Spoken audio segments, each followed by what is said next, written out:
Don't forget, there's still 2 other shots to complete the sequence, Buster. There's a long shot of the bridge with them going over. That's the whole center of the gag, is that long shot of the bridge. No, the bridge is not your gag. The bridge is only suspense. A thrill. There's no gag for the bridge at all. That's the goddamn thing. It's only a dangerous place to be when there might be a collision. That's the only thing that's funny.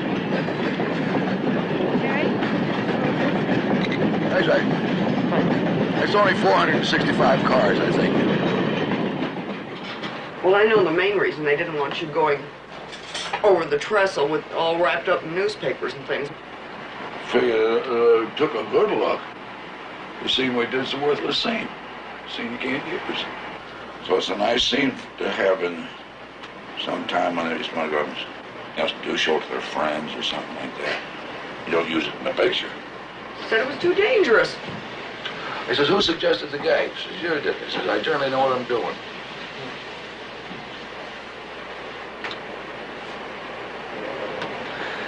That is not dangerous. That's child's play, for the love of Mike. Don't tell me about it. I told Lev. I do worse things in my sleep than that. I know. In my own backyard with a swimming pool, I take more chances than I do. Here's the map. It's terribly strong. The butcher doesn't carry white paper? No. That looked like it was a big sail going. And you won't fall off. No, certainly not. I took more chances washing clothes doing it because my feet were sliding all over the place on that car. Yeah. Well, I say, any time you're shooting gags or laying them out in advance, you so often are running into guesswork. Or maybe his way's better than doing it mine. And you try to sell yourself one way or the other because there is a certain amount of guess. Has to be. But every now and then, ain't no guesswork. This is one of them.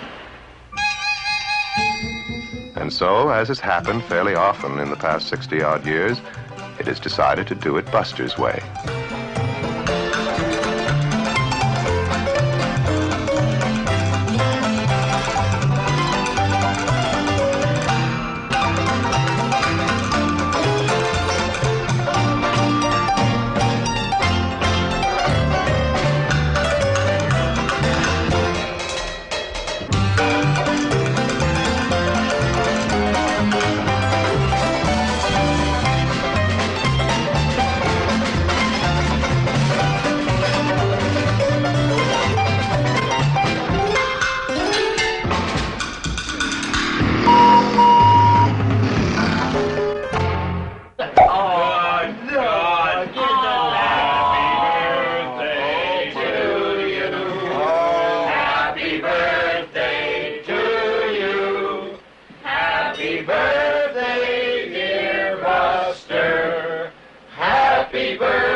On behalf of the National Film Board, I would like to wish you many happy returns of the day, October the 4th, 1964. Also, the Queen sends her regards. Cheers. Thank you, Mr. Chairman, but I'm not very good at public speaking, so... But to show you that me heart's in the right place, I'll fight any man in the house. Oh, no! Good Heaven, Lily's days to Bessie. Isn't that cute? I better get a whistle. That is. Buster was born into show business. For most of his 70 years, his birthday has been a traveling event. Oh, what is that?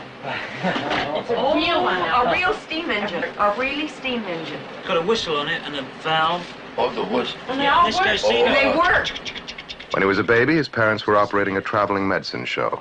In partnership with an artful young man named Harry Houdini, they peddled snake oil to rustic America.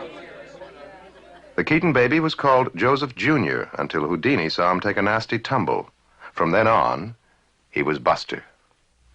When he was 3, his parents left the sticks and headed for the cities and the vaudeville stage.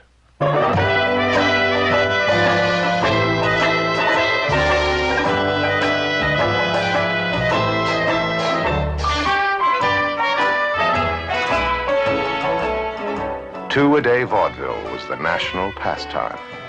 One historian called it a dig in the nation's ribs.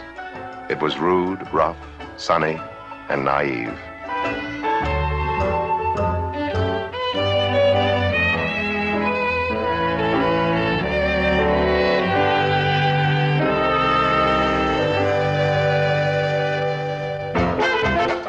$1899, Doc Statter's Theater, Wilmington, Delaware.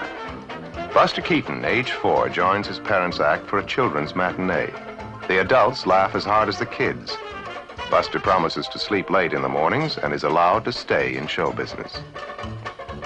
It is an Irish knockabout act, the roughest of its kind. It consists largely of Buster being punched, trampled, and thrown at the scenery. His father's right arm is twice as strong as his left from throwing Buster around. His mother is billed as the only lady saxophone player in America.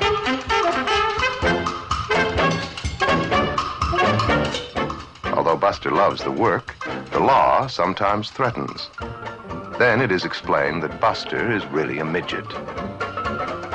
At 5, he does his own makeup. At 7, he is clouted for on-stage mistakes. At 9, he is in charge of travel arrangements. At 11, he is creating gags. There were movies now, but they weren't taken seriously.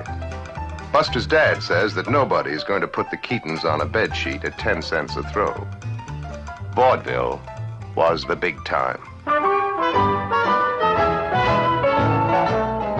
They cheered when Field beat up Weber. They were wild for the Canadian Eva Tanguay, who by her own admission had neither talent nor looks, but who made $2 million anyway. There was a young blackface singer called Al Jolson and a comic juggler by the name of W.C. Fields. The great Bill Bojangles Robinson taught Buster the soft shoe and the tap.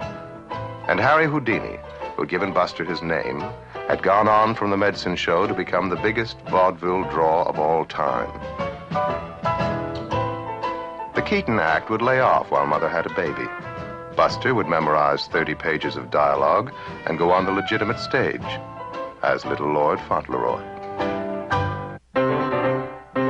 For a while, the act grew with the family.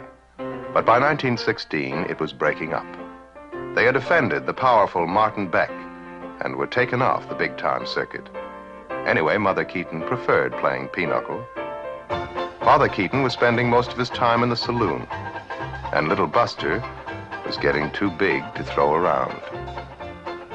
He decided to try the movies and brought his family out to share the golden years in Hollywood. He always remembered where it all began.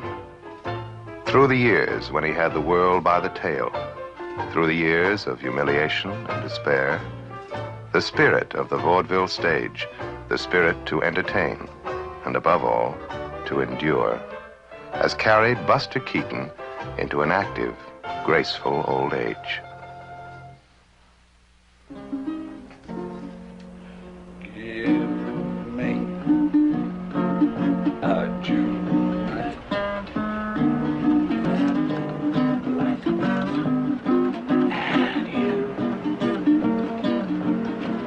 In my arms, and with all your charms, these stars above, and we'll make love.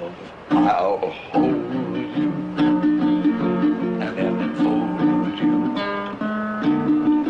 Dreams will come true.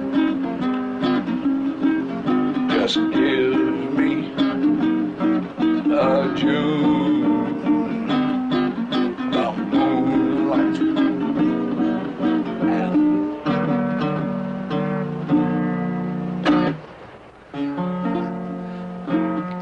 come on, you rounders, and gather you dear. Story I'm going to tell you about a brave engineer.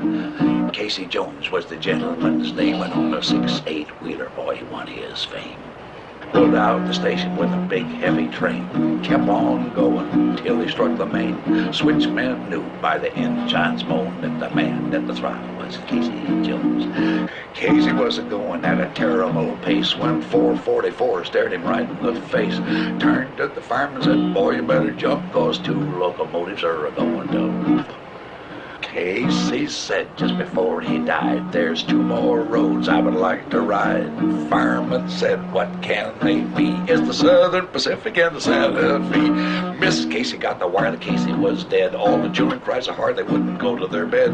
Mammy says, "Children, stop your crying, 'cause you got another papa on the Salt Lake line." Casey Jones, you got another papa. Casey Jones, he's on the Salt Lake line. Casey Jones, got another papa on the Salt Lake line.